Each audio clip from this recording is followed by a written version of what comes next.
So the main question that I get all of the time is, how do I make money as a digital nomad? And everyone immediately jumps to the conclusion of that you have to be some kind of influencer, you have to be some kind of YouTuber, you have to be a programmer. And I would just like to make this video to address the four main different groups of digital nomads. I'd like to group them into these four groups. So the full-time worker, the freelancer, the entrepreneur, and then the tradesman or the contract worker or the seasonal worker. And I have spent a lot of time in hostels, a lot of time talking with people who are full-time travelers, and it's really interesting all the time to learn how they afford this lifestyle of travel and just how they pay their expenses. In this video, you take some valuable lessons from it that you don't have to be a programmer. You don't have to be some type of 100,000 subscriber YouTube channel. You don't have to have a blog that gets 1 million visits per month. And you can really make it happen if you put your mind to it and you just take whatever skills you have and figure out how to apply them in a life on the road. So the first category that I'm going to talk about is the full-time worker. And I myself fall into this category. I am a full-time cybersecurity consultant. This full-time worker category is the most reliable, consistent income that you can get, but it may be a little bit less flexible than if you were, for say, a freelancer or an entrepreneur. But over this video, I'm going to be talking about the benefits and downsides of each one of them. So basically, what I can expect every day is I have to maintain emails throughout the day. I have to perform my work for a set hours window each day. So this, if you're looking to be a digital nomad as a full-time employee, you have to consider what time zone you're in. So right now I'm in Dublin, Ireland. I'm 5 hours ahead of my time zone that I work. So for example, today I'll be working from 1 p.m. to 10 p.m. So you have to consider that as well. I've been in other locations where I'm behind the time. So you have to really take that into consideration, but if it can be a benefit for you if you do not like to work the traditional times. For example, I was living in California and just in general on the West Coast for a while, and I really enjoyed starting work at 4 o'clock in the morning because I was done by just after lunch every single day. I had the full day to explore, and I would just go to sleep early and get used to that time schedule. But now that I'm in Dublin, Ireland, and I was in Spain last week, I have to really adapt myself because I'm not used to staying up maybe until midnight or 1 o'clock in the morning and continuing on my work. But that's just one of the considerations that you have to make, and one of the things you have to plan out before you go on a new location to a new trip. So the next group is a freelancer. So the freelancer is living a more flexible lifestyle, but they're constantly proposing contracts, they're constantly looking for work, so it's a little bit less of a consistent income source. If you're okay with that, if you have a high hourly rate and you can go for a period of time, or if you have a good amount of savings and you can go for a period of time without working, this is a great option. There are a lot of jobs in freelance writing, freelance web development, freelance software development. Sites like Fiverr are big. And so you can really market your skills. And at this point, with this type of position, you are your own boss. So it really doesn't matter. As long as you don't have a consistent client where you have to have meetings with them at set times every day, you can really go wherever you want and you do not have to worry about the times. With jet lag and such, for example, that could impact you and be a downside if you are a full-time employee like me. So the next group I'm going to be talking about is the entrepreneur. This group, without a doubt, has the most confusion around it.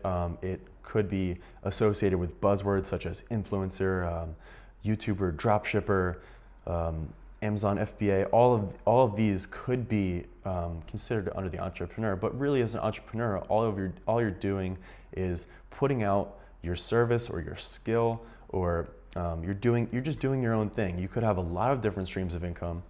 Actually, I'm going to make some videos that focus on the importance of having multiple streams of income as a digital nomad, because you never know, like something could come up that would get rid of one of your streams of income, and you could be in a lot of trouble if you're in a foreign location and your money stops coming in. And I've actually read that on a lot of digital nomad forums. So that's why I really emphasize having multiple forms of income.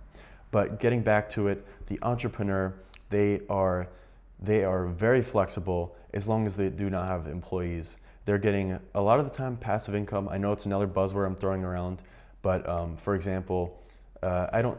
Some people classify YouTube as passive income, but I do not. You have to put in work, and you have to constantly keep up with the YouTube channel to actually see your work translate into a source of income and valuable information for your audience. So this next and last category that I'm going to be talking about is the trade worker or the seasonal worker. I honestly didn't even think about this before I started traveling. And then I go to hostels, and actually a lot of people that I have met who are traveling full time, and they're all from various countries around the world, and they have a skill or they pick up a seasonal job. So for example, I've actually met a lot of traveling carpenters. I recently met someone in a hostel who works on events professionally, and for example, he worked at the Tour de France, the European Cup and such. So it's very interesting to learn about that career line.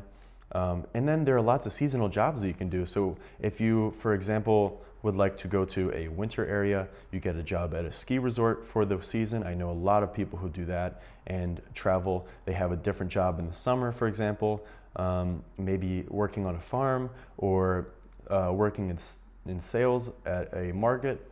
And these are all great jobs you can pick up along the way. You can even pick up one of these jobs and then also supplement it with a stream of passive income. Then that really gives you a lot of flexibility. And so this last category, the tradesmen, they're not technically a digital nomad, but I still call them a traveling worker, and I group it all together because you can have 3-month stays. You can work for 2 months, or you can work for a whole year. And I've heard the whole range of time ranges from people, and that is actually something that a lot of digital nomads would do. I personally stay in locations for pretty short periods of time because I would like to see a lot of different locations, and I'm getting such cheap flights that it's really beneficial for me just to keep moving around. But there are a lot of digital nomads who will stay in a location for 3 months, they'll stay in a location for a year, 6 months, it depends. So you could go somewhere warm, you could get a job at a market, and you could stay there the whole winter, and then get a job somewhere else that benefits or that aligns with where you want to be, what climate you want to be, what people you want to be with.